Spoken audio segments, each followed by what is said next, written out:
নমস্কার, আপনারা দেখছেন ফোগোদাং নিউজ। আজকের এই পর্দায় আমরা আপনাদের জন্য জানাচ্ছি একটি অত্যন্ত আনন্দের ও গুরুত্বপূর্ণ সংবাদ। চাকমা ভাষা নিয়ে এসেছে এক যুগান্তকারী পরিবর্তন। চাকমা ভাষা উন্নয়ন কমিটি আজ ঘোষণা করেছে যে আগামী থেকে গুগল ট্রান্সলেশনে চাকমা ভাষা যুক্ত হতে চলেছে। এটি চাকমা ভাষাভাষীদের জন্য ভাষার ডিজিটাল আধুনিকায়নের বড় একটি সাফল্য বলে মনে করা হচ্ছে। আরেকটি বিশেষ ঘোষণা, আগামী বছর 7ই আগস্ট থেকে প্রতি বছর পালিত হবে চাকমা ভাষা দিবস। এই দিবসটি চাকমা ভাষা ও সংস্কৃতির সমৃদ্ধি এবং সংরক্ষণের লক্ষ্যে পালন করা হবে।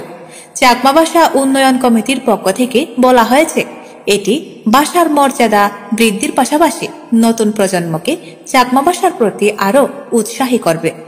আমরা আশা করছি এই সিদ্ধান্তের ফলে চাকমা ভাষা আরও সুসংহতভাবে সংরক্ষিত থাকবে এবং ডিজিটাল যুগে তার অবস্থান আরও শক্তিশালী হবে। এই ছিল আজকের গুরুত্বপূর্ণ বিশেষ সংবাদ। আমাদের সাথে থাকুন পরবর্তী খবরের জন্য। ধন্যবাদ।